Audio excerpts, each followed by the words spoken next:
I was so excited to get my shipment from Last Bottle Wines in the mail the other day, full of incredible red wines, all from Napa Valley. I love wine tasting, so having this to my door couldn't be happier. Also, couldn't be more excited that today's episode is brought to you by Last Bottle Wines. If you don't know already, they're a Napa-based online wine shop with a twist. They offer just one handpicked wine per day until it sells out, and they're always at incredible prices. We're talking 30 to 70% off retail. And the best part is that there's no subscriptions, no fees, and no minimum purchase. And I could not be more excited to bring this offer right now because they're having a marathon sale, which is coming up March 28th and 29th. Even better, we're offering Dateable listeners 10% off your first order with code DATEABLE. So if you are a wine lover like me, this is a great time to join. And did I mention that shipping is 100% free? So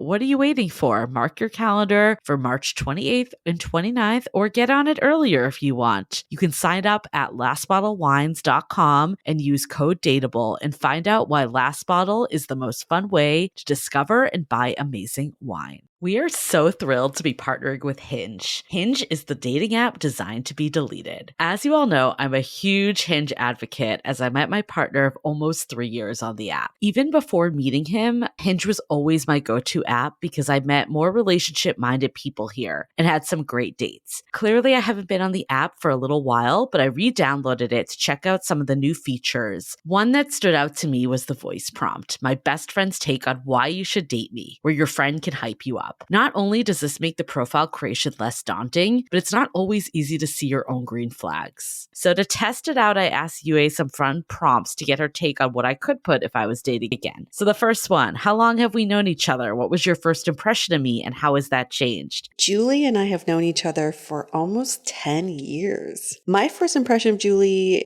was that she's very social, but I've learned that she has a lot more depth to her beyond the social butterfly that she is. My next prompt, what do you think are my green flags? I would say she's deeply loyal. She believes in love, curious mindset, and she is fearlessly ambitious. And then last but not least, what kind of friend am I? Julie is the kind of friend who will always have your back, no matter what. Damn, that feels nice to hear. So download Hinge and try voice prompts today. Then find someone worth deleting the app for.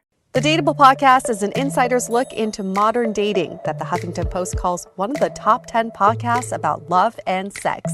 On each episode, we'll talk to real daters about everything from sex parties to sex droughts, date fails to diaper fetishes, and first moves to first loves. I'm your host, Yue Xu, former dating coach turned dating sociologist. You'll also hear from my co-host and producer, Julie Krafchick, as we explore this crazy dateable world. Hey everyone, welcome to another episode of Dateable, a show all about modern dating. Have you ever thought about what your voice sounds like over the phone, Julie? And if it turns people on? I haven't, but I'm going to admit that I actually really like virtual sex. Like, whoa, okay. Wait, tell me more. Okay, well, I wasn't going there. I was just talking about telemarketing, but okay. Well, everyone's already read the intro of what this episode is anyway, so it doesn't really matter. I'm not holding anything back. But I think I actually discovered maybe this is my fetish. You know how everyone has a fetish, right? So when I did long distance back like a year ago, I discovered this pre-COVID-19 that there's something really sexy about being virtual. And I'm not saying that I would like prefer it to being in person with them. I definitely wouldn't. But I would say my ex and I that I did long distance with, we had like our kind of like WhatsApp video. We used WhatsApp video and things got a little spicy. You know, I'm not going to go too deep because, you know, I got to keep some things personal, but it was hot and I enjoyed it very much. And who instigated these? You know, it progressed. Okay, so we had talked about it before he left because our first stint of long distance, he had just gone. I mean, it wasn't a long stint. It was just over the holidays when he was going back home. And then we had experimented then before we like actually did long distance. And we had talked about it before he went back. keep it a little spicy. And I'm not really sure how that conversation got instigated. I can't really remember. But I do remember like when we were doing like long distance over the holidays, it started to feel like we were just like having these like really like, how are you doing? Like they weren't like good conversations. And it felt like we were like becoming friends. It felt like a way I would talk to you, right? Like it was like an update of our lives and it just wasn't sexy at all. And then there was one night that was like our tipping point. And I think he was like out at the bar beforehand. So he was probably like a little saucy there too. Yep. And he started to remind me of sexual encounter we had. So that's how it starts. Yeah. So we started to like replay that through text. And then it started like getting a little hot and heavy. And then I remember, I think I was the one that was like, I want to hear your voice. So then it like went into phone and video. Oh. Do you think though, because see what I'm gathering is how this all started was reminiscing about a hot moment. Yes. Do you think people can do hot virtual sex without ever having had sex with each other before? So my personal opinion is it's a lot harder. Like, I think you can have like sexting with someone that you've never met. I think that might be a little easier, even though sometimes that can even feel uncomfortable. But I think like actually like, I don't know, like having a vibrator out or like doing something like very sexual with someone, I think you've needed to have sex before. That's my personal take. Because it's using your memory to arouse yourself. I feel like the one time I had really hot virtual sex with someone, this was years ago, was because we were already having really hot sex as is. Right. And the times we were apart, he would just send me these text messages that he knew which buttons to push. But if we didn't, let's not even go as far as we have never had sex, but if we were having sex, but the sex wasn't that hot, I don't know if that button can be pushed that easily. No. So I had a really weird situation. You remember this, but it was, so I had ended this, you know what I'm talking about. I know exactly what you're talking about. I had ended a relationship with my ex because he left the US because his visa ended and went back to the UK. It pushed a button that I was really digging guys from the UK. I mean, they have a really sexy banter and accent and all of that. And I was just... That's your fetish. I'm not trying to like fetishize an entire nation, but we talked to a British woman and she was like, I love her accent. Let's be honest here. It's not just men. I know. You were like, I really like need her. to go to London at some point. I know. I really just love the accent, but I think I never was really that into it before my last boyfriend, the one that was from the UK. It wasn't like, I always like liked it. When I found out he was from the UK, I was like, jackpot, like this is good. Anyways, so I started talking to this guy on Hinge that was super cute, like really attractive. This was like, probably like, I think we broke up in like May and this was like around like July. So it wasn't like immediately after, but it was still in the vicinity, right? And we started talking on Hinge and I noticed in his profile just his language. Like he talked about the pub and just like there's like certain like Britishisms, right, that I picked up on. And I was like, oh, are you from like the UK originally? And he's like, actually, I live there. I'm just visiting San Francisco. So we never actually met up. He tried to meet up, but I was kind of like, what's the point? But for whatever reason, I don't really know how this kind of escalated. We kept talking. We just like enjoyed talking. It was like fun and banterous. And we eventually added each other on Facebook and would just talk to each other all day long. Like it was like a lot of talking and it definitely like started to like escalate. Like it started cheeky, like fun things. And then it was like flirty, full on sexual, like, like, so we would like hardcore sext. Like I would be humiliated if anyone ever saw that Facebook string. So anyways, what I would give to hack into that Facebook convo right now. So then we took it to the next level and we did a video call. So we did a video call that was not sexual. I think maybe like I showed a bra or something, but it wasn't like it wasn't like a real thing, right? It was more just to like meet and get acquainted and like see if like our photo meet and greet. Here's one boob. Just kidding. After all that sexting, oh, hey, this is what you look like. Cool. Yeah, it was kind of like, to see if the photos matched, and we were both like, yeah, we're good with this. And then we did a second one and things like escalated a little more, and it wasn't bad, but it wasn't good either.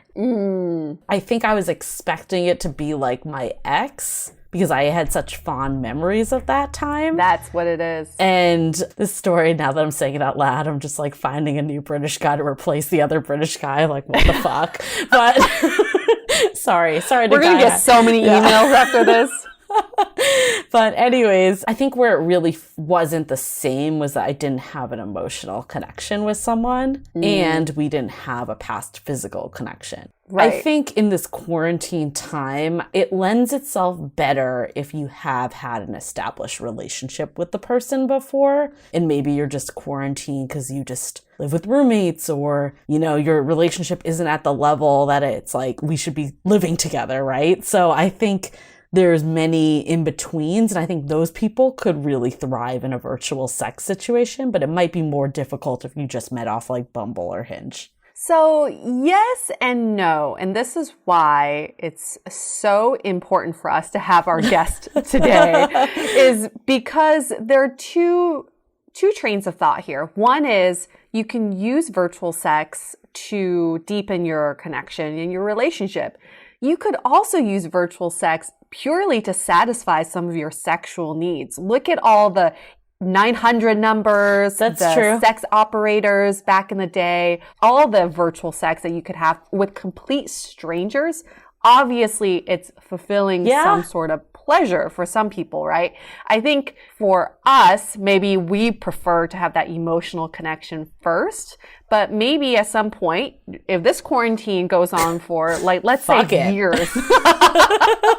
Fuck it, I'm having virtual sex with everyone. Just kidding. Right? No STDs. Yeah.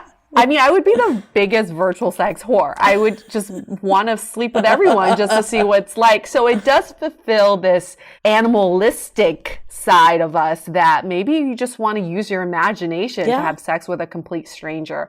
But there is an art to phone sex and virtual sex, how you instigate it, how you talk about it, how you use your voice, which I think is super fascinating. That's the best conversation I had this morning. So I did a Mother's Day. Was this phone sex? No. Oh, you just said Mother's Day and I said phone sex at the same time. Okay. Two phrases that should never be in the same sentence together. So I had a Mother's Day virtual brunch today because I'm in California. My parents are in Boston and my brother and his wife are in New York. So we did like a virtual lunch brunch. And my mom and dad were having some trouble getting on the virtual, like on the Zoom. Okay, yeah. Oh, boomers. So my sister-in-law and I were talking before they were getting on. And she's like, I've been really digging Dateable lately. I've been just binging and listening to all this stuff. And she's like, I must admit, though, I actually thought Zumping, our last week's episode, was going to be about like virtual sex. And I was really interested. I'm like, oh, it's coming. It's coming this week. I mean, I think Zumping could definitely, we could turn that around. I mean, Zumping's such a new term. We might as well make it more positive than sexual, just for your sister-in-law. Why I just not? love it. I love these conversations. It makes me so happy. and then your parents were like, we've been on this whole time, actually, just didn't have our video on. You're like, damn it. And your mom's like, actually, I was really interested in that as well. Taking up Mother's Day brunch to a whole new level. But that is what this episode is about. It's about virtual sex and how to be good at it. And it's not just about like how to get off, but how to really like cater to your partner that you're having virtual sex with, and how to use your voice to instigate these feelings and to progress in that sexual adventure you're going to have over Zoom. So I was telling a mutual friend of ours last night, we were talking through text, and I was telling her about just like, actually, Louise, she's the one that introed us to Mischa, who's our guest today. And she was like, we were talking, and I'm like, you know what? Like, I think my secret fetish is I really just like virtual sex. Virtual sex. There's something about like being through the screen, but you're like engaging with them, but you're not there. Like there's something hot about it. And she's like, how do you get good at it? And I was like, I have no idea. She's like, how did you learn how to do it? And I'm like, I did it. Like, it was a Udemy course. Yeah. They had a sale for $9.99, 5 weeks. Yep, I enrolled. No, it's kind of like, I think what I love about this episode too is that Mischa really like breaks it down, and it's not like an all or nothing. Like, I think you think of phone sex or video sex or whatever, that you're just like, you know, going from like 0 to 180 immediately. And he really shows that it does not have to be like that. And there's like a lot of ways that you can ease in with reenacting physical touch. Like, that could even just be like holding someone or holding hands or I'm kissing you. Like, it doesn't need to be like I'm fucking you, right? So, and it's another form of communication of how you show your partner that you care about them and how you're thinking about them. This is kind of a funny story. I just thought of it, Julie, is so, okay, back to Louise's question of how do you get good at virtual sex. I think if you read erotic novels and stories, it does help because it helps you to develop the language around what virtual sex could sound like. So back in the day when I was like a struggling actor, I had a friend tell me, okay, that's not going where you think it's going. He was like, did you know you can make 6 figures doing voiceovers for erotic audiobooks? Oh my God. And he's like, you can do it in the privacy of your own home, and it's really fun. And he was doing this. So I'm like, please just show me your ways. So he showed me this audition that they were taking sample voice reels for. And he's like, just read this excerpt in your home, record it, and send it over to them. It was such a hot excerpt that I couldn't finish reading it because it made me so horny. It was so well written, and I couldn't do the voices even because my voice is cracking. I just couldn't because it just really transformed me into this scenario, which was like at a massage parlor. It was it was one of those like massage parlors where everyone's hot and naked. And it was a very good story. Anyway, so from that moment, I didn't end up getting the gig because I didn't end up recording this audio reel at all. But I started thinking about what are some ways that I could arouse myself just through words alone. Well, first of all, that's why they pay the big bucks, because it's not super easy to do, right? No, it's not. There's some skill in there. I think it's interesting, though, because I'm not claiming to be a virtual sex expert in any way. You basically are. I can count the number of times on my hand of how many times I've had virtual sex. It's not that many. The one part is that is not something that I am very comfortable with is the talking piece. Like actual, so I don't think it needs to be kind of all or nothing. Like, it was much easier for me when I had a partner that was the one kind of leading that. Oh. And I was more like chiming in on it. I would love to learn how to like kind of instigate that a bit more. Continuing education. Yeah. Udemy 201. Well, I do want to take a moment here because if you decide to take a break from all your virtual sex, I would like to thank our sponsor for this episode, Best Fiends. I've talked about Best Fiends before because I was searching for the best mobile games to play during this time of social distancing. And this game kept popping up as one of the best. So I downloaded it and I am happily and healthily obsessed with it. The game it's free to download and basically takes you through a series of challenging puzzles that are fun, but also engages your brain. And it's great because there are a lot of cute bug characters in the game and they make me smile so much. It's like having little critter friends around me all the time. I'm now on level 83 and I keep progressing, and every month they give you new games to play and new levels, so it never gets old. Engage your brain with fun puzzles and collect tons of cute characters. Trust me, with over 100 million downloads, this 5-star rated mobile puzzle game is a must play. Download Best Fiends free on the Apple App Store or Google Play. That's friends without the R. Best Fiends. I gotta catch up to you on Best Fiends also. I feel like I'm in a different level, which is not level 80. So should we get into it? Should we hear from Mischa, our guest this week, that's talking about virtual sex, phone sex, virtual sex parties. There's just so much going on in this space right now. Yes, before we get into it, we have 2 requests for you. If you like us, if you want to be our friend, this would help us tremendously. One is, could you please leave us a review in Apple Podcasts? For us to keep going with the show, for us to attract more sponsors, we need more reviews. That's just how this business works, and that's how we can keep delivering free content to you all. So if you leave us a review, that would help us tremendously. Yes. And the other announcement we have is that we're super excited to partner with Frontline Foods. So Frontline Foods is a grassroots organization that supports communities during crises such as COVID-19.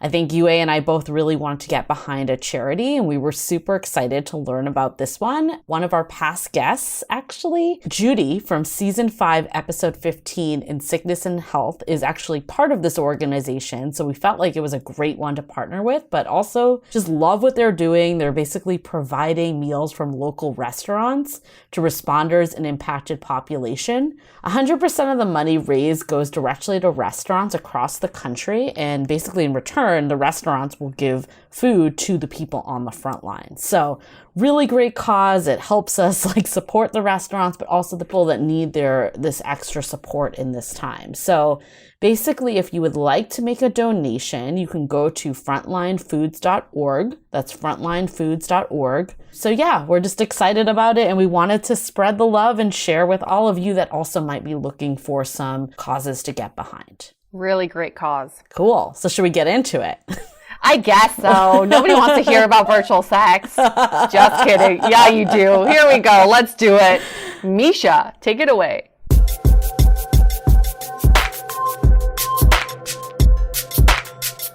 A few weeks ago, Julie revealed to us that she went to a phone sex webinar, and we didn't really go too much into detail about that, except a few people remembered it, and they were like, tell us a little bit more. So guess what? This episode, it's getting hot in here, because we've got Mischa Byruck, who is the man behind the phone sex education, but also just virtual sensuality. And I think one of the major conundrums people face during this time is how to get it on. How to get their physical needs met. And it's a real problem. So Mischa's here to educate us. Just a little background about him. He lives in San Francisco. He's been here for 5 years, originally from Berkeley. He's 38 years old, polyamorous and single, and actively going on dates. He's a life coach, sex educator with the mission of evolving the national conversation around men and sexuality. He runs workshops on consent and phone sex, and he's also launching a virtual sensuality events company. Hi, Mischa. How are you? I am great. It's such a pleasure to be here. Is it weird doing a Zoom call with only 2 other girls? Not naked, or are we? No one will ever know. I mean, I can certainly remove more articles of clothing to make you feel more comfortable. I love that. I feel the safety right now with talking about sex and getting sensual, because the distance creates so much safety, doesn't it? Yes. It really does. So we had someone post on our Facebook group. They said, if for people whose love language is physical touch, this must be a really hard time for them. And what are some ways they can get around that and still get their needs met? So I would love to learn more about what your events and your education, what that entails. Totally. I hear that. Boy, touch is so important to me. Literally, right before COVID hit, I was literally running cuddle party workshops for men, just because I believe in touch, and I believe in touch's healing powers. And I received a very clear message from COVID that now is not the time for big cuddle parties or big physical touch. Now is the time to get really, really good at all the other forms of sensuality, including self-touch. But one of the things I love the most about phone sex is that phone sex is an amazing way of gaining access to your own body. Because through phone sex, you're often, not always, but mostly touching yourself in some way. And it doesn't have to be masturbation. Right. When I say I'm picturing running the backs of my fingers along your neck, you might, during phone sex, do that same thing with your own hand. And you might discover your body through your fingers, through what I'm describing. This has actually been a big thing that people have given me feedback on after discovering phone sex, sometimes through my workshops, that I've discovered my own body in a new way. I'm finding myself touching myself sensually in a new way during phone sex, and it's been beautiful. I just want to point out that you have the best phone sex voice. You really do. So I was like, is it weird? I'm getting a little turned on right now. I've been turned on since the beginning, since Mischa started talking. At a loss for words right now. I was like, oh, you have this nice microphone for podcasting. He's like, no, this is for phone sex. Fuck podcasting. This is all about my business, which is phone sex. But this is the thing. So I talked to a few friends about this phone sex idea, and all of them across the board said, isn't that kind of antiquated? Like, didn't our grandparents have phone sex? Who has phone sex anymore? So Mischa, what's your argument for the benefits and advantages of phone sex? I love this question so much. Okay. and really with phone sex, I really am talking about like old fashioned, whatever, but like I am talking about non-video. I'm totally into the possibilities of sensuality through video when you're incorporating both sound and visuals.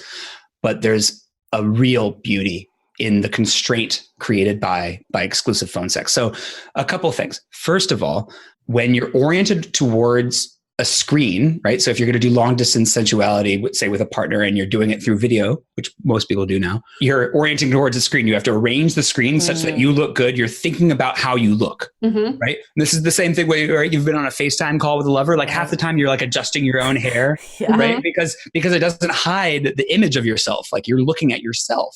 Zoom has actually a wonderful feature where you can really not see yourself, which is right. You can put the other person full screen and minimize yourself such that, but like in general, even if you aren't orienting towards how you yourself look, which puts you in your head, you're still orienting towards how you look. And then your visual, you're limited by whatever the size of the screen is. You're kind of like looking to the screen to source your turn on. You know what? That's such a good point. We've talked about it before too, like on this of like the benefits of just a phone conversation, taking sex out of the equation versus video. And there's something about not having multiple senses that you can just hear and that you can really just get in. I love this like uninhibited view with sex that can come from that of not like having all those like everything that you're worried about. Well, and I'll go on. Like, not only does it like free you from those inhibitions, but it allows you just very concretely, right? Before getting into the more abstract stuff, it allows you very concretely to lie on your own bed, put the phone, usually a cell phone, next to your head on speaker. And now you've got your lover's voice in your ear and you've got both of your hands completely free. You can even close your eyes. And that's a much more conducive environment to getting into sensuality and getting into fantasy than anything where you have to like orient the screen or prop it up or hold it or like your desk where like the desktop it, right? Like phone sex allows you to actually forget the technology, to not be orienting towards your device in any meaningful way, except that it has to be within the general vicinity of your head for it to work. But I've found it amazingly effective just to have it a foot or two away from me on my bed and be in my body. It's like I'm being in my body. It's the closest thing I feel to that person being there. They can whisper in your ear. You can whisper in their ear. And it gives rise to the ability to imagine really sweet things. So not just like really like visceral like intercourse, but things like I'm holding you right now. Like that's harder to really get there if you're visually seeing You're like, I'm holding you. but like you're holding a watermelon. In the context of a really juicy phone sex session, it can actually be amazing. In fact, I find that I've been starting to do this with my friends, not phone sex with my friends, but using the phone call where I'm on the phone with like a guy friend over in DC, my best friend, and I just did this the other day where I was like, right now, I just really want you to close your eyes and picture that we're hugging. Let's hold that thought for a sec. We'll get right back to it. This episode is sponsored by Via. We all know there are things that can help set the mood in the bedroom, but did you know a little THC could also do that? Yes, Via has developed a unique blend of pleasure-enhancing cannabinoids, libido-strengthening herbs, and a low dose of THC all into one mind-blowing gummy called High Love. This gummy, wow, it will awaken your senses, increase blood flow, and intensify any sexual experience. I've been pleasantly surprised by the High Love gummies because it is just the right amount of THC for me to have a good time without feeling sleepy. And hey, if THC is not your thing, Via also offers a wide array of other gummies without it. And everything legally ships in 50 states with discreet packaging directly to your door. So if you're over 21, you can get 15% off and a free pack of award-winning Dreams THC plus CBN sleep gummies with our exclusive code DATEABLE at viahemp.com. That's VIIAHEMP.com. Let the gummies work their magic. Head to viahemp.com and use the code DATEABLE to receive 15% off and one free sample of their Sleepy Dream gummies. That's viahemp.com and use the code DATEABLE at checkout. Take your passion and pleasure to a whole new level with high love from Via Hemp.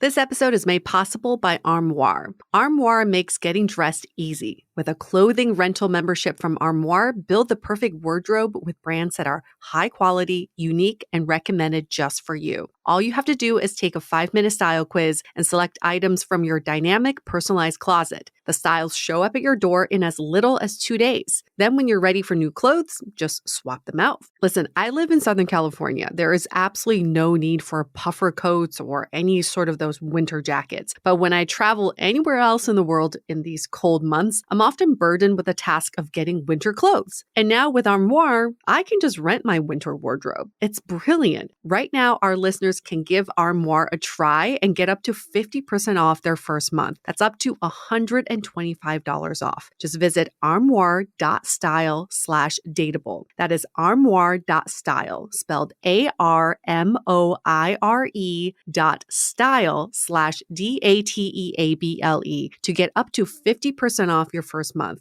and never worry about what to wear again. Try Armoire today. As you know, I recently left my corporate job and I've been in total recovery mode, all about self-care. One of my new routines is the nighttime shower before bed. There's just something about washing away the day and that reflection that's been super helpful for me. I've been using one of our partners, Osea's Mega Moisture Duo. This combo body oil and body lotion are so freaking incredible. It literally feels like I'm at a spa. I realized that the secret is seaweed and other skin level ingredients that are normally reserved for face products. And that's why I was so excited when Osea became one of our partners. And, you know, we're so grateful for partners like this because one, they keep the show going, but they're also super good for all of our listeners and for our own well-being. So if you want to have that nighttime bliss like I am doing, you can get 10% off your first order site-wide with code DATEABLE at oseamalibu.com. You'll get free samples with every order and free shipping on orders over $60. So head to oseamalibu.com and use the code DATEABLE for 10% off. Let us know which products you end up going with. Share them in social. Super excited to see what you end up choosing. It's like sexual meditation.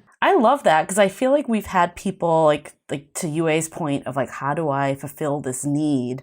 And maybe they're not ready to jump into like a virtual sex party right now, but they're wondering like, is there a way that I can have some sort of physical need met, whether it's like a hug or a kiss or anything like that? And I mean, definitely would love to hear if you have other ideas, but I think just like visually thinking about it is definitely a step in that direction. And I do want to get to the virtual sex parties and oh yeah, but I want to work on some technique with phone sex. And I want to test if Julie was able to apply any of the techniques she learned from your workshop. Oh God. How does someone who's never had phone sex even start? Where's the foreplay? How do you do that, Mark? I think one of the most, I use the word phone sex because that's what people know it as, but one of the things I really want to start is just don't think about phone sex as like intercourse in which you have to you're forced to describe intercourse. Like the first step to getting used to phone sex for someone who's never had phone sex is to be sensual with your partner on the phone. And I would recommend starting with imagining a massage or a hug and describing that.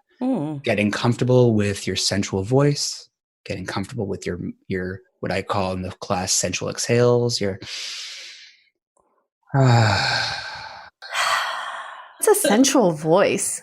I'm so glad you asked. So our normal speaking voice, right, tends to come from our throat, right? You can kind of hear it. It's a little nasally. It's more airy. It's more bright and chipper. And this is you and me communicating like professional adults. The sensual voice comes from your pelvis or your belly. The best way to sense it is just to do what I'm about to do. Whoa. That So- came from my vagina.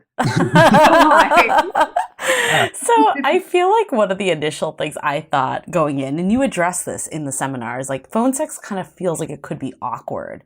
And even just like learning like my sensual voice and all that, it's a little overwhelming. Yeah. I love this idea of like start with a massage. Like, are there other ways that you can help people ease in? Oh, totally. I mean, like one of the things to think about is I'd like to just share sensual energy with you rather than like, let's have phone sex. Cause again, like the semantics really do put a lot of pressure on people. Mhm. Just being willing to be with a partner in what is even without describing cocks and pussies and everything, a very vulnerable place, like being anything but like my normal professional self. This is not vulnerable, but being in my body and sharing that with you via sound is really vulnerable because I don't actually have any physical evidence or visual evidence that you're not sitting there with the phone laughing at me, right? And that's the vulnerability that I actually love about phone sex. And so both people are entering into vulnerability just by saying, right now, lover, I'm just picturing holding you.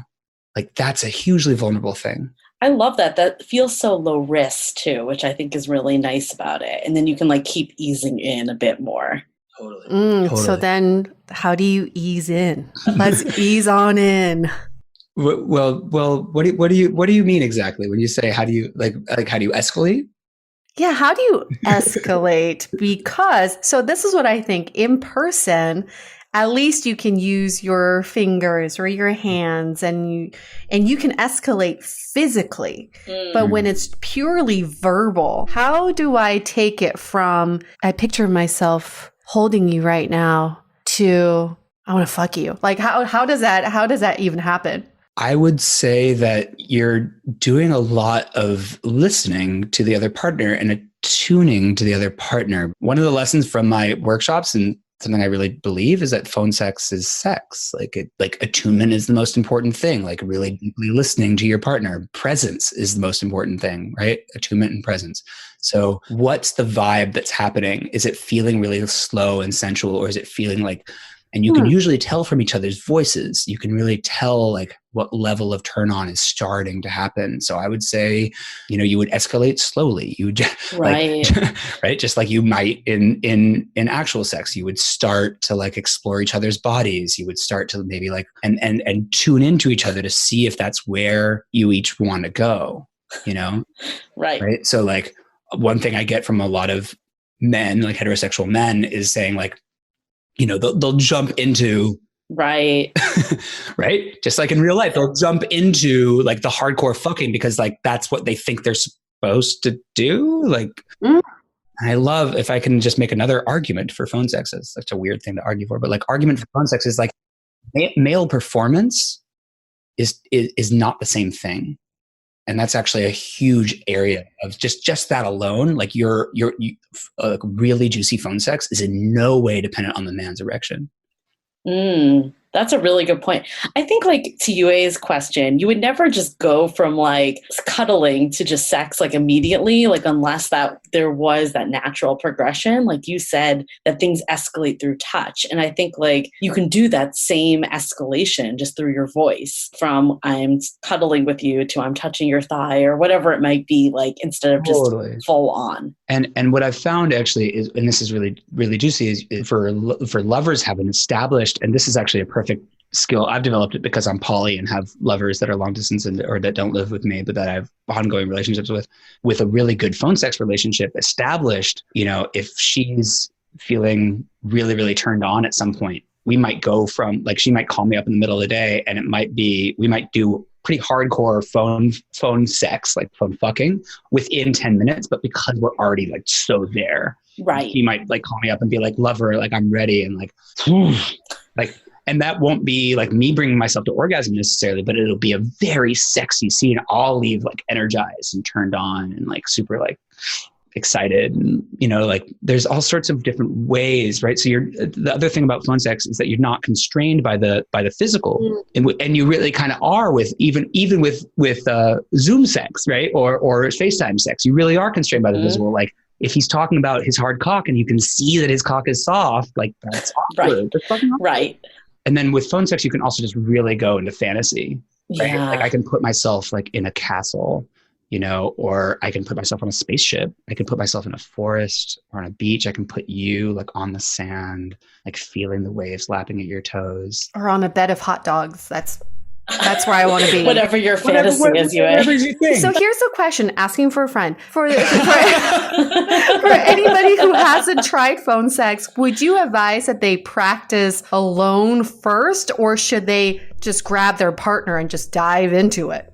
I think I know very few people who, if their partner that they are with suggested doing phone sex in a slow and respectful way, wouldn't be excited to do that.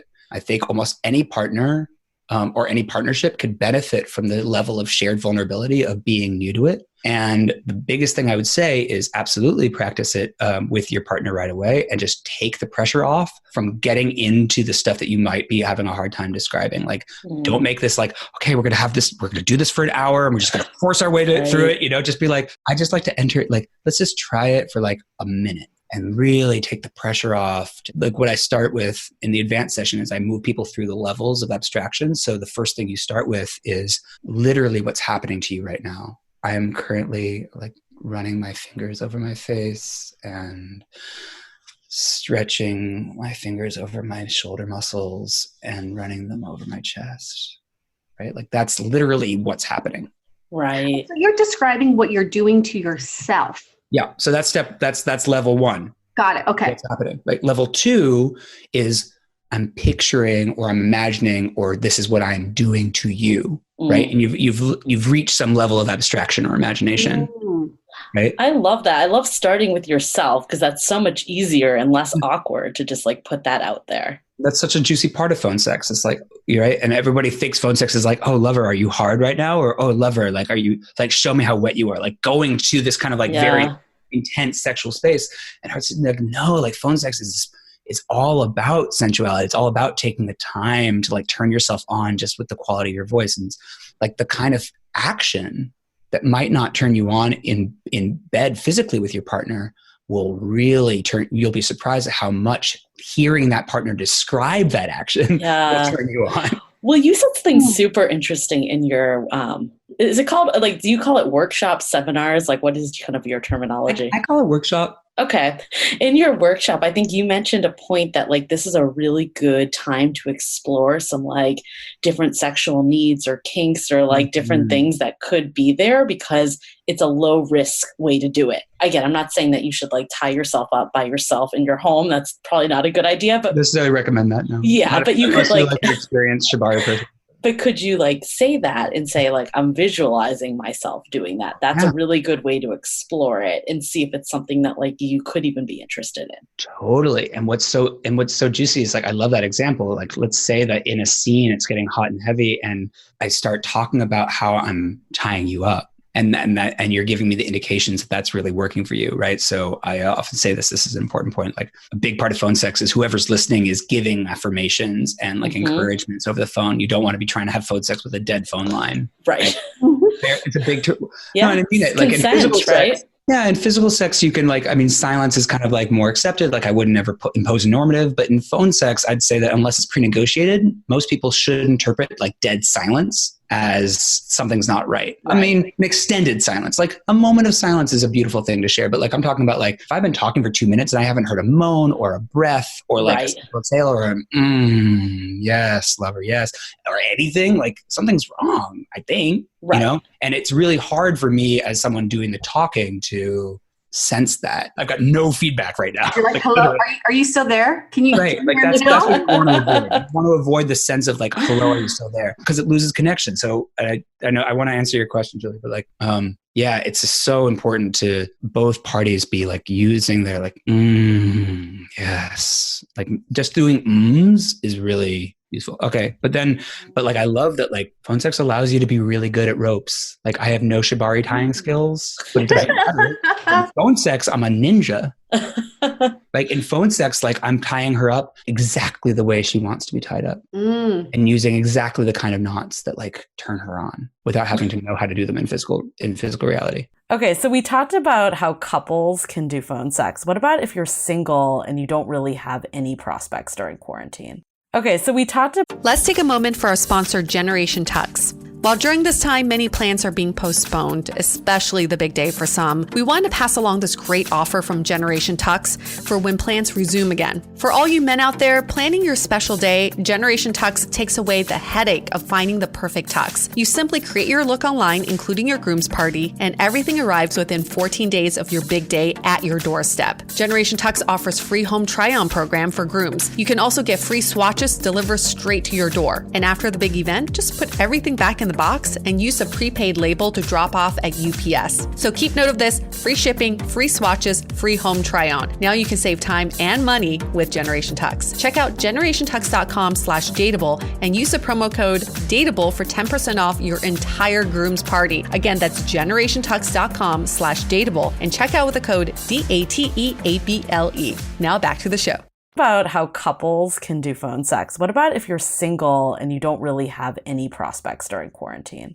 Well, one of the things that we've been finding is that my workshops themselves have been a pretty safe container for people to meet each other and develop phone sex practice buddies where two single people are both interested in this thing by virtue of showing up at the workshop, and then they connect with each other and have a practice buddy and explore sensuality in this really, really safe way. There's amazing things that happen with your sexuality when at a physical distance, and this applies to the virtual play parties too. Like, really wonderful things open up from that space of safety. And I've had a few otherwise platonic friendships kind of add phone sex as a component to these friendships since quarantine began. Friends with phone sex benefits.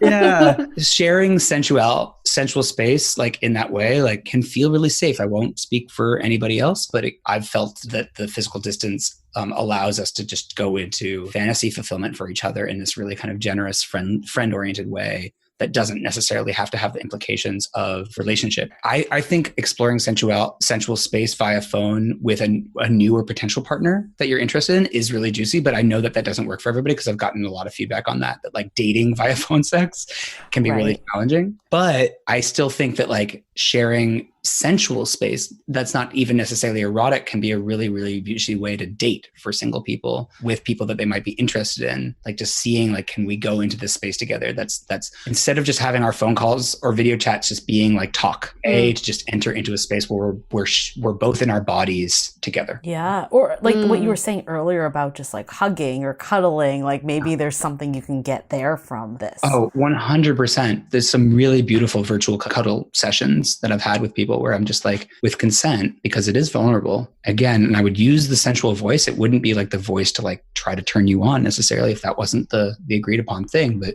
it really is important to go into sensual voice. It's really hard to say, I'm cuddling you right now. Wow, that's sexy. Yeah, right? Like, it puts you right in your head, like that voice. It really, a lot has to do with the voice. And everybody has a sensual voice within them. There's a myth that people don't have this, but maybe you could even discover it on your own. Like, I think like you asked the question earlier, like, should you practice on your own before a partner? My feeling, and again, I think everyone's probably different. My feeling is it's kind of like practicing for a big presentation. Like, you don't want to get too in your head, but you also like want to be prepared. So maybe if you have the luxury of having a partner, you don't need to necessarily go as like solo on it. But if you don't, maybe it's just an opportunity to get in touch with your own sexual side. I also find just moaning by myself is really comforting. It just feels good to just make these pleasurable sounds because when I do end up making them with a partner, one, it feels a lot more natural. And two, I feel really in tune with my body when I make these sounds. Yeah. So that's always a good way to practice. But Mischa, for you, when you do these workshops, I'm guessing it's strangers who come and take the workshop. And then do they then go on and practice with each other? Totally. Either with each other. I do an advanced workshop that I offer them practice sessions within. And I have a way of doing that that's really safe, which is that I pair them up in one-on-ones and I offer them specific types of prompts. But the actions that they're describing with each other are all relatively G-rated. It's massage or eye gaze. Got it. Right. So I'm not inviting random strangers to try to have phone sex with each other. That wouldn't be safe. But like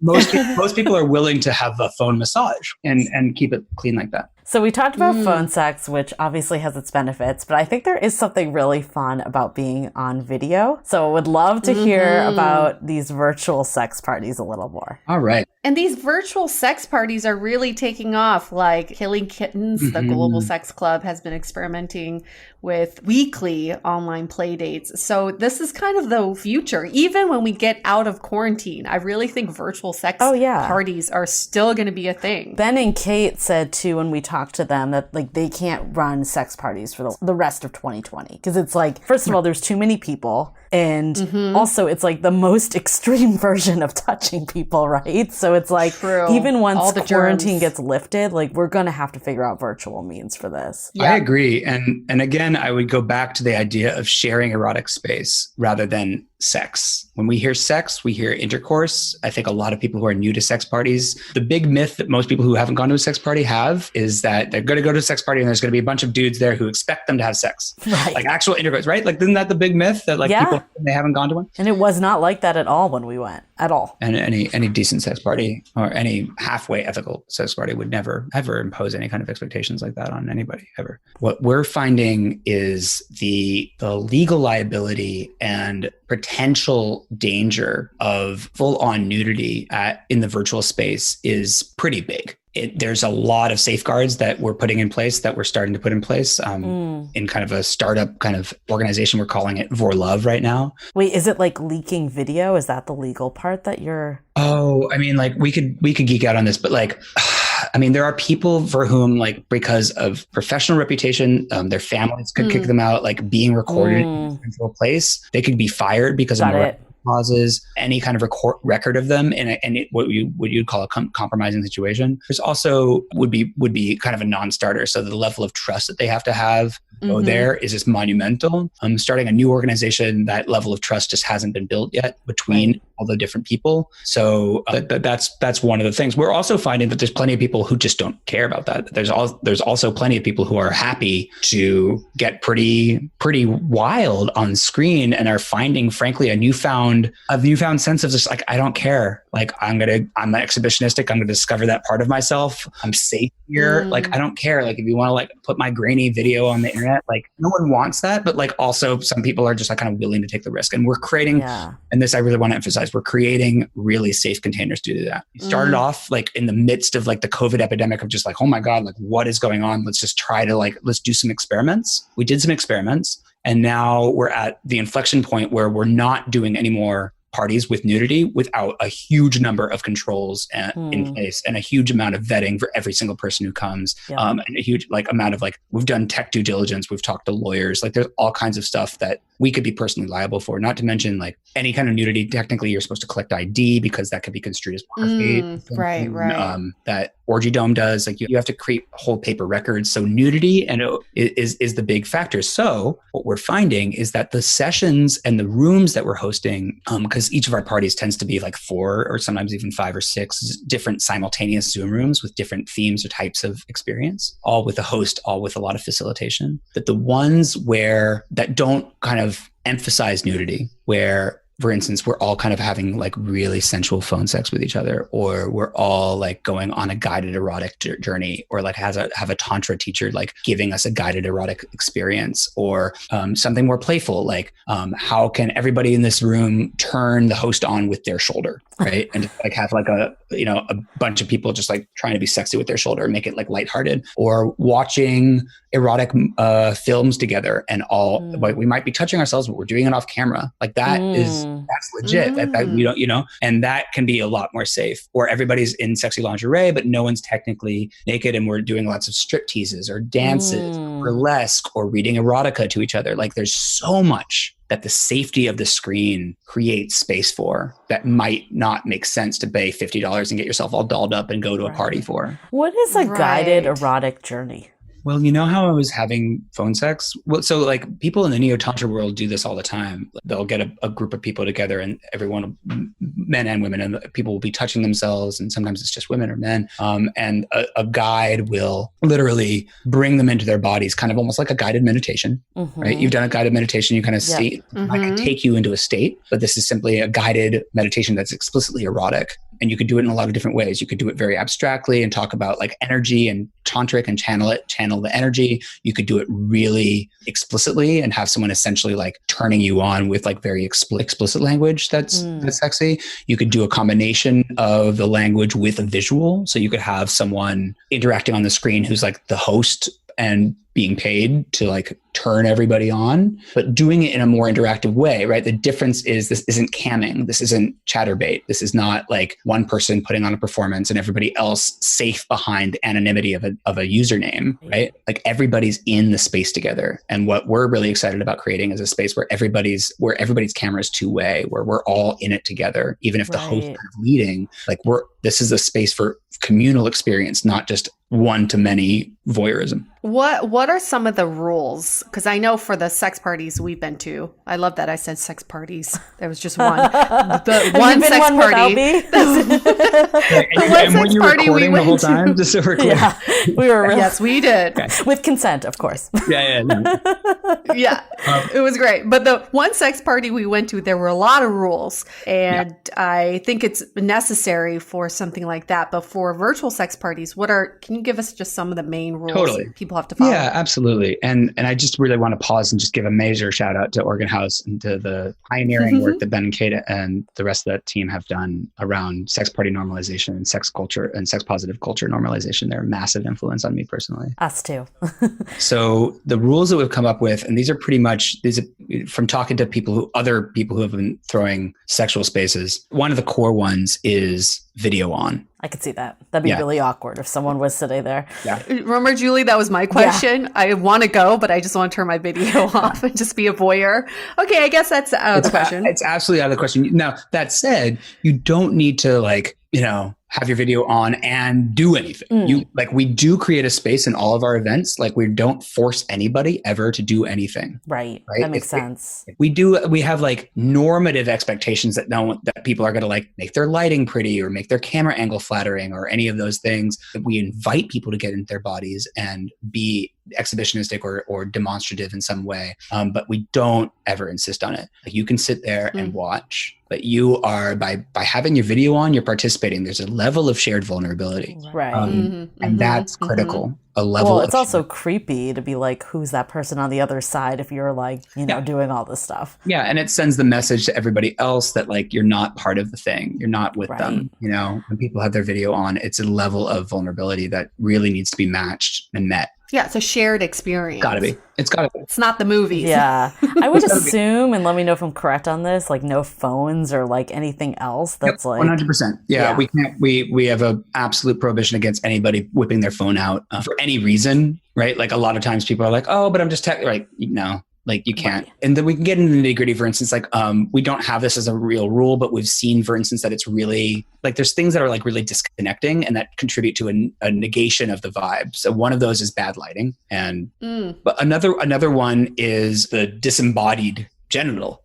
Like we try to like invite people to be fully present, even if that does involve at some point their genital. Like there's some people who literally just want to go into a sex space and just show their cock. And it's like, oh, no thanks. Yeah. Right. At least put a hat on it or something. Especially in hetero spaces, it tends to be a turn off, right? Like we can. Right. Actually, one of the things that we're really finding in virtual space is that, so if you go to a physical sex party, most, especially in the Bay Area, tend to really frown on watching just abjectly voyeurism without consent, right? So if a couple's getting it on, you can't literally stand over them and watch. Oh shit. Right? I made that mistake for sure. Right. I mean, like some people don't care. Like some people there's a level of exhibitionism that's expected. Yeah. But like there's an understanding that like within a certain like space radius, like you're part of the scene and then like someone watching like right up front. You weren't doing that, Yue. You were not. But Mischa, I am such a noob. Now I'm looking back, I totally regret what I did. So there was a couple at the sex party we went to that was super hot. Like just really hot bodies. Yeah. And they were getting it on, just the two of them for like 2 hours. And when we were outside waiting for our lift, they were as well. And I went up to them. I like basically wanted to fist bump them and say, I said, you guys were killing it in there. And they looked mortified and they ran to their lift. And I understand why, because I did not tell them or ask for permission to watch. But yeah, it's an interesting they were killing it. Yeah. It's an interesting thing, right? Because like technically everybody's in front of each other, but the act of voyeurism is recognized it can be really violating. Yeah. So what we've found is that in a virtual sex space, watching is a lot more tolerated because that's kind of what you're doing. Like if you've got 20 people and they're all themselves or they're all in a central space, you really like watching is what's happening. But that said, and we're now creating a kind of prohibition against this. If you watch someone at a virtual sex party, right, and don't interact with them in any other way and don't get their consent, and then go on Facebook, track them down and be like, hey, yeah, that was really hot, like watching you. That's kind of violating. Yeah, So I know. I get like, it. Okay, I was that creepy. Like, virtual, like, so that's not okay, right? You were like, a virgin, Yue. It's okay. Now you've learned. And like, yeah, no one goes to sex parties without having made mistakes. Like, I really want to normalize that for you, Yue. Like, thank you for sharing the vulnerability of having made a mistake. And that's part of the culture. It's like what people learn. Like we're all coming out of patriarchy through these parties, at least. So Mischa, at the physical one we went to, there were like different rooms of stuff happening, right? Like there was the room where people were getting whipped. There was like the room where the full-on orgy was happening. You kind of described like some of the rooms, but is that level? I know like you also mentioned that you are taking like precautions now, but like when you first started off, were there like full-on orgies happening? Were there couples like going at it, people like masturbating solo? Like what are some of those rooms? Totally. And what we found was that like in general, like we'd create like a kind of a lounge area where people, like a lounge room that was like chill, not sexy, no nudity, no sex, no couples like with a camera just like having sex, where people were talking and maybe having a little background music. We'd also create like a dance room where people could like just get into their bodies, and usually something like a little bit more like participatory, lighthearted, or humorous, like sharing erotic stories. Just like everybody going around and being like, I'm going to tell you some sex stories, like from like my hot past, and like getting turned on by each other and like meeting each other. And like, that's really important. In the sensual spaces themselves, the rules have generally been no crosstalk, like no conversation. Like that tends to take people out of there, right? You got 20 people and like 5 people are really getting into their bodies and touching themselves. And then one dude is like just starting a random conversation with someone like that. Yeah. Because we're all listening to the same discourse in a virtual chat or in a Zoom room. You know, well, that's like, annoying on Zoom calls that aren't sexual. So I can imagine it would be like 20 times worse on this. So we insist on like the only sounds that are welcome are like your deep, sensual, erotic voice and complimenting and affirming each other, and only doing that in a really deep and sensual, erotic way. Or moans, groans, sensual exhales, and then some very, very sexy music. And that's the soundscape. And then visually, like we've had people doing all kinds of crazy stuff. Like we've had people really getting fully into their bodies and getting explicitly sexual, and couples having sex in front of the camera, and people masturbating, and then all sorts of like really juicy other things, you know, like people really being sexy with their sex toys. Use props. Is it mostly couples or mostly singles, or kind of like a mix of both? Oh, it's a mix, you know.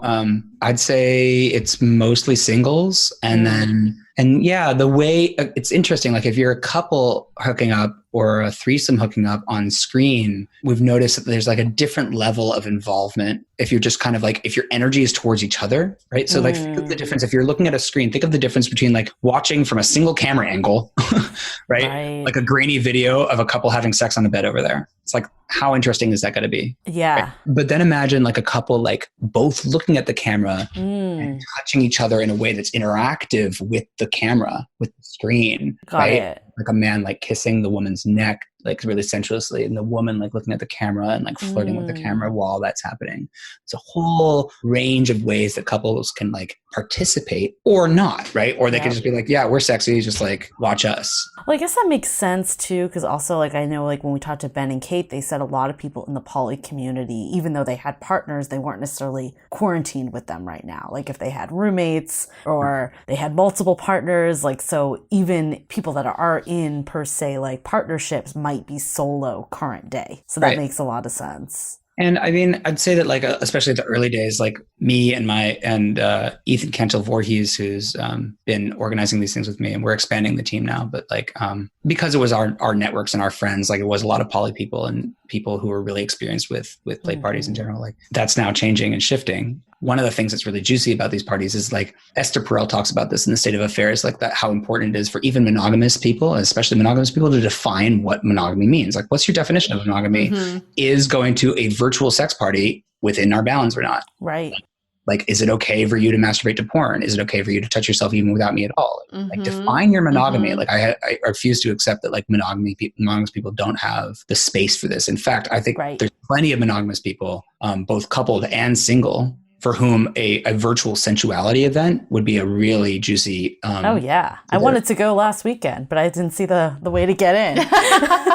Totally. Yeah. We've paused the parties just for this week or two while we get all of our security and technical ducks in a row and legal stuff, and there's a bunch of stuff that we have to do them responsibly. That makes sense. So how many people was it when you first started? And like, how many of you run? Like, I guess, how did it grow from then to before you paused things? Well, we organically grew it to about 300 or 400 people in a Facebook group. The max number we had at a single event was like 100.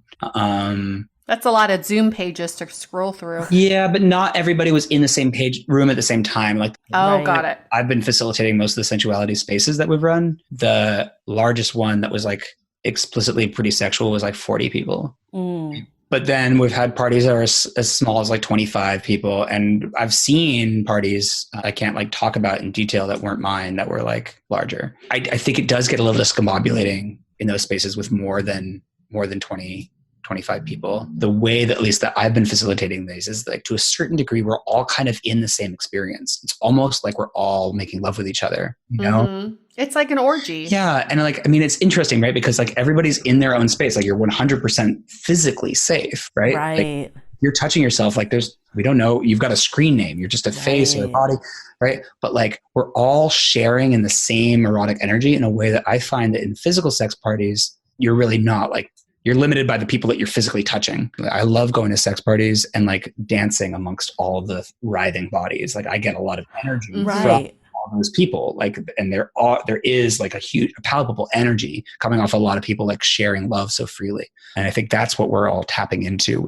in these virtual spaces, is the ability to share collective erotic energy in a really safe way. Really goes way beyond sex. Yeah, the whole word, the word sex is really limiting, right? Yeah. It's ultimately.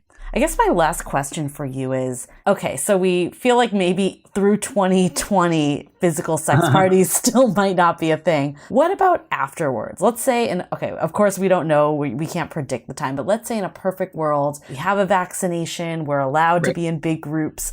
Do you see a need for this virtual space still? I absolutely do.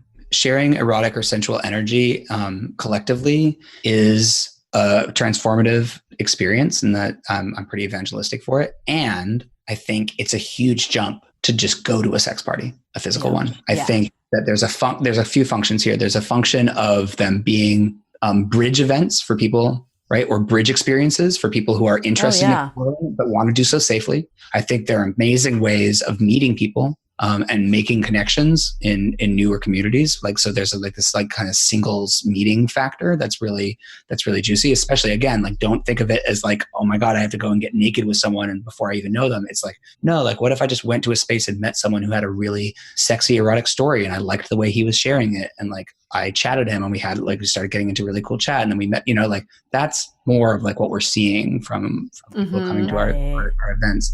Like, this is a very safe and potentially, if you want it to be, safely anonymous way of having authentic virtual connections, online. Which is different from Pornhub or Chatterbait or any of the current options, which are all about, like, frankly, getting off, right? And much less about meeting in an authentic way, in a shared vulnerability way. Yeah, and those are passive too. Right. So yeah, I mean, I think that like actually plays to my biggest takeaway of this whole thing, is that like, I obviously understand there are some parts that still need to get ironed out in terms of virtual safety, but the side that is very safe feeling is that you are by yourself. Like, you can explore, whether that's like that you would never have gone to a sex party on your own. There is a very big hurdle of like getting out the door, like being comfortable arriving at something that's so unknown. And I think I kind of think about it, this is going to be a weird analogy, but like kind of like virtual therapy to actual therapy. It's like it helps you like ease into it and you get comfortable. So then you're ready to take that next step and actually do it in the physical. And I love this part too about just like using your imagination. And could you start exploring some areas of your own sexuality if you're not with a partner, or if you are with a partner, some areas of your sexuality that might be things that you've never tried before because you were scared, or maybe there's a kink that you've always wanted to try, but you've never had the guts to do it. So I think there's a lot of really interesting exploratory paths here. Yeah. Mm-hmm. Yeah, I love that. I think this current lockdown situation, Coursera, Udemy, all these online academies they're seeing their businesses triple. It's because people want to learn.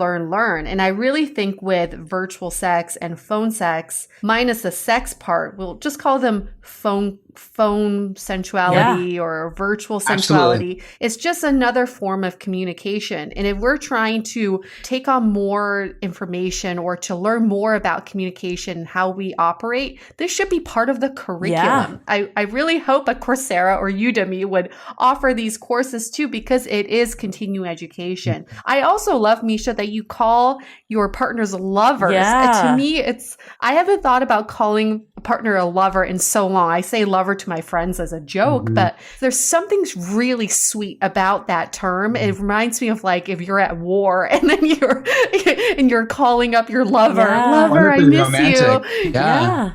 It's extremely romantic, and it makes it seem like you are somehow taking care of this person. There's something very nurturing about that term. And I hope we can use that term more often with our partners. Just like such a beautiful term to use. So I'm going to start using that starting today. I love it. I'm going to call everyone lover, but in like not a joking way. Yeah. The other thing that has been interesting is through coronavirus, there's obviously been a lot of doom and gloom. A lot has been taken away from us, including being sexual with partners and all of that. At the end of the day, I was like reading one of the articles about just like this whole virtual sex party industry booming. And like sex is something that makes us happy. And while we're at home, we're still doing our part by staying home. Like, can we cue into all of these things that make us feel like as much as alive as we possibly can during this time? Oh, I love the way you said that. Any other closing remarks that you have, Mischa? I feel like you just summed it up so perfectly. Can I plug? Is that weird? Please do. Keep plugging. So I'm running these virtual, or the phone sex workshops are being run regularly. You can find them at my website, evolve.men. So that's evolve.men. And then we are experimenting in For Love. Like we have application processes to get in, of course, and like all that's happening. We're not just randomly throwing parties for strangers, but we really encourage people to come and check out like potentials within this space. So check out For Love. Awesome. And just really saying thank you to both of you for the opportunity to share this passion of mine. And I'm so deeply grateful for the space that you hold. Well, thank you for opening our eyes to a whole different way that we can use the quarantine to like explore our sexualities and sensualities in different ways. I'm going to work on my voice. That's my takeaway. And beyond the quarantine too. I really think all of us, including our listeners, should do our best sensual moan on the count of 3. Let's just try it. Let's just take it from your pelvis, take it from your genitals. That's where it's rooted from. All right. 1, 2, 3. Oh, that was beautiful. That's a beautiful way to wrap it up. And you should always wrap it up. To practice safe sex. Even virtually. 6 feet apart. Even virtually. Well, thank you again, Mischa, for sharing your knowledge with us. And if you, our listeners at home, have tried phone sex or a virtual play event of any sort, we want to hear about your experience and what that was like. Okay, we're going to wrap this up. Stay dateable. Stay dateable. Damn, I just came. The Dateable Podcast is part of the Frolic Podcast Network. Find more podcasts you'll love at frolic.media/podcasts. Want to continue the conversation? First, follow us on Instagram, Facebook, and Twitter with the handle @Dateable Podcast. Tag us in any post with the hashtag StayDateable, and trust us, we look at all of those posts. Then head over to our website, dateablepodcast.com. There you'll find all the episodes as well as articles, videos, and our coaching service with vetted industry experts. You can also find our premium Why series where we dissect, analyze, and offer solutions to some of the most common dating conundrums. We're also downloadable for free on Spotify, Apple Podcasts, Google Play, Overcast, Stitcher Radio, and other podcast platforms. Your feedback is valuable to us, so don't forget to leave us a review. And most importantly, remember to stay dateable.